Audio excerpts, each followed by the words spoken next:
Hello, Professor Bonard's ENG102 class. Once again, it's Dan Calandro here with the Mercer County Community College Library. Last time we had discussed using databases to help you find some sources for your paper on There. We talked about using keyword terms. We talked about MERS search.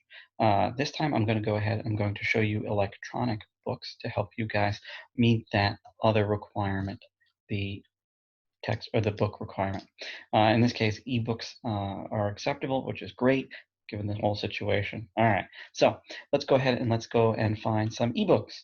So last time we went to the main Mercer website. We're going to do that again, and then we're going to scroll down. Our ebooks, if you remember last time, I showed you the Ethnic News Watch database. Well, this time instead of using that link here, we're going to use the one just below it for ebrary ebook central. Click on that, and it will go ahead and take you to our ebooks.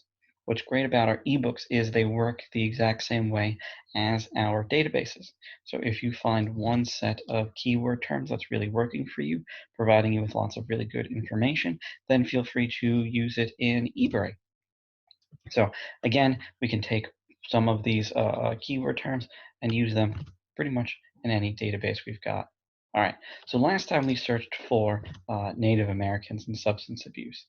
One of the things you can do is you can certainly search for Native Americans. One of the things you may want to do is you have this phrase, urban Indians, right? That means Native Americans who live in urban areas. The story takes place in Oakland. So if you want, you can type in that phrase, urban Indians.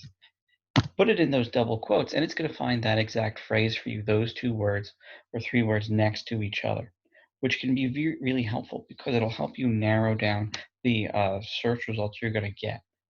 So if you notice here, ranked 397. If I didn't use that, I just typed in urban Indians, okay, I'm probably going to get a lot more because you can see it has kind of divided it up. So found Indians here and urban there, okay? And you can see too, here's ones in Mexico here. So it's kind of all over the place.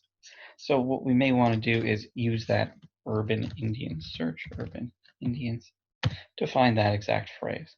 If we want, we can keep going. We can put in, another phrase and take a look at our list here, right? We can go ahead and type in mental health.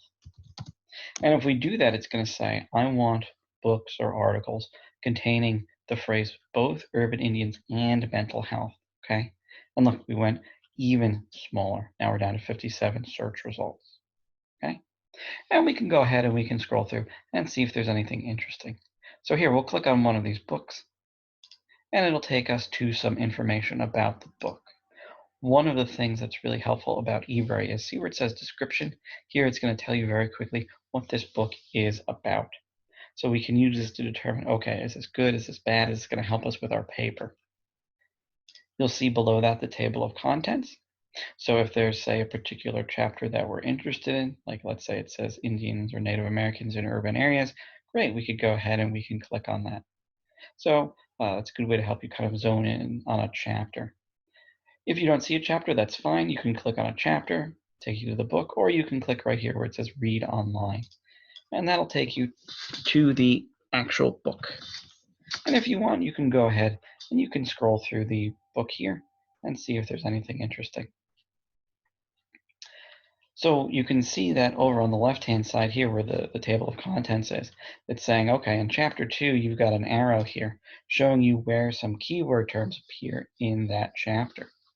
So one of the things you can do is if you have a particular phrase, like let's try urban Indians again, and I'll put it in double quotes.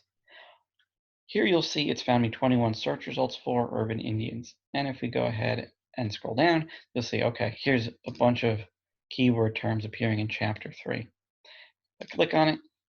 Here, it takes me to chapter 3. See on page 87, it has 1 search result. There it is. Okay, page 103 has 3 search results. Click on it, and it's highlighted. So what's great about this is, as you can see, we can very quickly find our keyword terms that we're looking for. And chances are, if you've got a long book like this, you can see it's almost 400 pages. You're not going to really wind up using the whole thing, to be perfectly honest. You can see that chapter 3 in encampment, that looks like really what our topic is. So we're just going to want to focus on chapter 3, which is great. What you can also do is if you find a chapter that you like or pages, you have the ability to save them or print them. There's that little PDF maker up there in the form of the printer icon. Click on that and it'll say, okay, what pages or chapters do you want to make a PDF of? And then you can generate the PDF. You can also have the ebrary database generate a citation for you. See that little quote bubble there? Click on it and it's going to generate the citation. Defaults to MLA just like we need. We can go ahead, copy and paste that into our works cited page. So ebrary is really great. And like our MERSearch database, we can search for, as you saw, something specific regarding Native Americans. We can, if we want, put in our author, Tommy Orange, and see if anything comes up on him. So this is also useful for literature criticism as well. Let's see, let's type in there, and phrase search Tommy Orange. See if we get anything. And if you want literature criticism, this is a good database to use as well. Nope, it didn't find anything. Oh well, that's okay. So we might want to type in, say, Native Americans and Tommy Orange, or just Tommy Orange in quotes, whatever works for us. Okay. All right, so that does it for ebrary. It's pretty straightforward. Again, if you guys get stuck or lost or confused, please don't hesitate to reach out to us. Email, Google Hangouts, whatever works for you guys. We will do our best to help you out. Great. Thanks, guys. Bye.